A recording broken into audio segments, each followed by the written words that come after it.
지난 영상에서는 맹지를 사서 들어온 옆집 할머니의 만행에 측량을 진행하고 고소도 했습니다.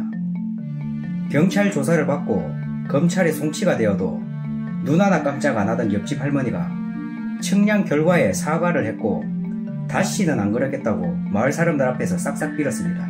내 나무 자른 건 내가 잘못했어. 아니야.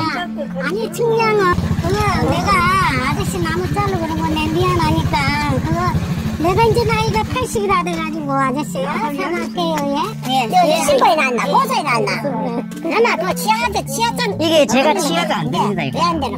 우리도 겪어봤어. 하면 돼. 치아해봤어. 둘이 같이 나가지고. 그렇게 이 사건은 끝이 날 줄 알았습니다. 끝이 아니었습니다. 옆집 할머니는 심심하면 경찰에 신고를 했고 밤에 본인의 집에 몰래 들어온다고 주장하며 우리 집 쪽으로 CCTV를 설치해 감시를 했습니다. 게다가 파출소장이 이 싸움에 개입을 하기 시작했습니다. 파출소장은 우리 집 일부분을 시에 넘겨 도로로 만들려고 했고 끝내 면장까지 개입시켰습니다. 옆집 할머니는 측량 결과에 싹싹 빌었고 한동안은 정말 조용했습니다. 한날은 옆집과의 경계에 있는 나뭇가지가 넘어가기 전에 가지를 잘랐습니다. 그런데 옆집 할머니가 왜 본인 허락받지 않고 나무를 자르냐고 묻더라고요.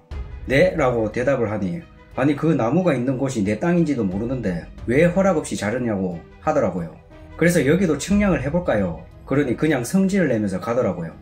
그렇게 또 조용했는데 어느 날 집에 왔는데 경계 쪽에 CCTV 한 대가 설치되어 있었습니다. 그것도 CCTV가 비춰지는 곳은 우리 집 화장실이 있는 쪽이었습니다. 발견하고 바로 사진을 찍었습니다. 너무 황당해서 옆집 할머니에게 왜 여기에 CCTV를 설치했냐고 물었습니다. 그런데 한다는 말이 우리 아버지가 밤에 몰래 본인의 집에 들어와서 그랬다고 하더라고요. 그래서 그런 적이 없다. 이곳은 우리 집이고 특히 화장실을 비추고 있으니까 CCTV를 다른 곳으로 옮겨달라고 했습니다. 옆집 할머니는 거절했습니다. CCTV 다른 곳으로 안 옮기면 경찰에 신고하겠다고 했습니다. 다음날 CCTV는 그대로 있었습니다. 그런데 이상하게도 CCTV가 움직였더라고요. 그래서 사진을 찍고 비교를 해봤는데 확실하게 각도 차이가 났습니다. 경찰에 신고를 했습니다. 파출소장이 직접 왔더라고요. 그래서 이런 사정을 설명했더니 CCTV가 우리 집을 비춰도 철거를 못한다고 답했습니다. 개인정보보호법 위반도 아니랍니다. 너무 어이가 없더라고요. 그래서 CCTV 돌린 흔적을 증거로 보여줬는데 파출소장 본인이 보기에는 돌아간 건 아니라고 했습니다. 직접 CCTV를 돌려봤는데 안 돌아간다고 했습니다. 그럼 사유지에 이렇게 막무가내로 비춰도 된다는 말씀이냐고 물었는데 또 그건 아니라고 하더라고요. 그때 저는 이런 생각이 들었습니다. 나는 안 되고 니들은 다 된다. 화가 치밀어 오르는데 파출소장은 옆집 할머니 대변을 하더라고요. 할머니는 혼자 사는 늙은 여성이고 밤에 무서워서 범죄 예방을 위해 설치했다라고.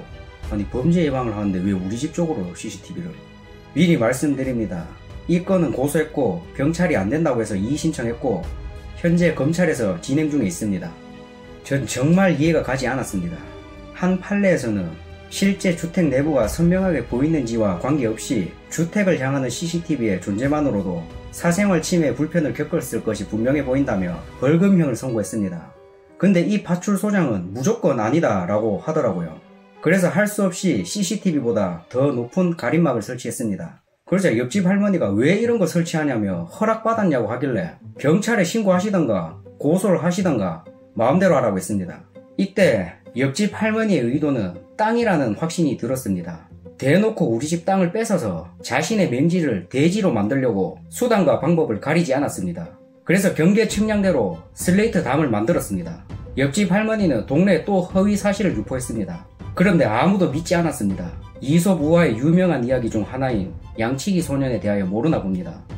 허위 사실 유포가 안 통하자 옆집 할머니는 측량한 곳을 모래로 덮어서 안 보이게 한 뒤 우리 집에서 측량도 안 하고 마음대로 경계 표시했다는 등 참 진짜 바보 같은 게 본인이 마을 사람들 다 데리고 와서 다들 측량하는 걸 직접 봤는데 그 말을 누가 믿습니까? 옆집 할머니의 권모술수는 더 이상 통하지 않았습니다. 그런데 갑자기 뜬금없이 파출소장이 등장합니다. 파출소장은 이상하게도 저랑은 대화를 하지 않으려 하고 피했습니다. 제가 없으면 부모님에게 차다가 옆집 할머니를 봐달라는 이야기를 하고 담도 철거해달라고 했다고 합니다. 파출소장은 CCTV 사건에 왔던 그 사람입니다. 처음에는 왜 우리가 겪은 사건에 대해 다 알면서도 일방적으로 옆집 할머니 편에 서서 저렇게 나올까라는 생각을 했습니다. 그런데 한날 파출소장이 제안을 했습니다. 그 제안을 듣고 저는 합리적인 의심을 했습니다.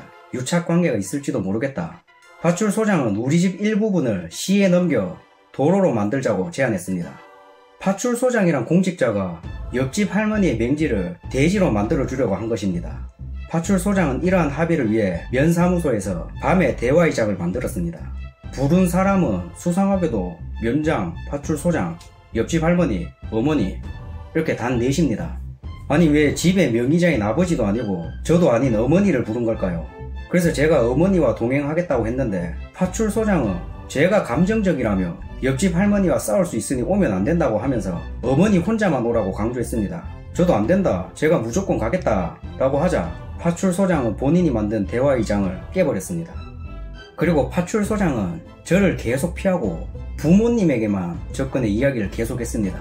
한날은 파출소장이 부모님에게 가서 이 싸움이 계속되면 우리에게 불리한 일이 발생할 수 있다며 협박 아닌 협박을 해댔고 아버지는 화를 내다가 결국 병원에 가서 진료를 받았습니다. 그 당시 부모님은 밥도 제대로 못 드시고 잠도 못 주무셔서 수면제 처방받고 매우 힘들어 하셨습니다. 저는 참을 수 없었고 파출소장을 찾아다녔습니다. 파출소에 가서 파출소장 어딨냐고 물었더니 면사무소에 있다고 하더라고요. 면사무소로 가서 소장님 어디 있습니까? 하고 소리치며 찾았습니다. 그러자 면장실에서 급히 파출소장이 나왔고 저는 공권력을 이따위로 쓰셔도 되냐고 소리쳤습니다. 그러자 파출소장은 저를 다독이며 파출소로 데리고 왔습니다. 저는 파출소장에게 도대체 왜 그러시냐고, 저희 집 사건을 모르냐고 했더니 본인은 다 알고 있고 해결하고 싶어서 그런다고 했습니다. 파출소장님은 지금 옆집 할머니 쪽에 서서 우리 집을 괴롭히고 있는 거다 라고 했더니 아니라고 하더라고요. 그러면서 아무리 그래도 담을 쌓는 건 너무했다 하더라고요. 그래서 제가 그랬습니다. 사유지를 뺏으려고 하는데 가만히 뺏기길 기다립니까? 파출소장은 이런 건이 방송에 나가면 불리하다, 민사로 가면 진다 라는 이야기를 주절주절 했습니다. 저는 솔직히 협박으로 들렸습니다. 저는 다 하라고 했습니다. 다 하시고 저는 떳떳하니까 계속 밀고 나가겠다 라고 했습니다. 참고로 이 사건 후에 파출소장은 갑자기 사라졌습니다. 임기는 남았다고 들었는데 어떻게 된 일인지는 모르겠습니다. 민사, 진입로 막은 것도 아무 문제가 되지 않았습니다.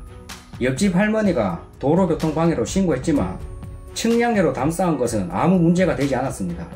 여러 사건을 해결하는 과정에서 많은 경찰분들을 만났습니다. 그 중에서 제가 만났던 파출소장 2명은 제 눈엔 경찰도 아니고 공직자도 아니었습니다. 저는 쓰레기라고 표현하고 싶습니다.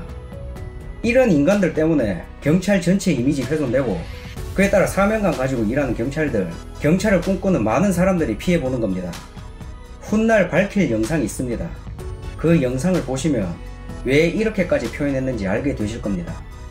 이 사건에 관계된 파출소장 2명 경감 달고 촌에 와서 일 대충 하면서 일수만 채워 명예롭게 퇴직하고 좋은 소리 들으며 평생 연금 받고 살 텐데 역겹네요.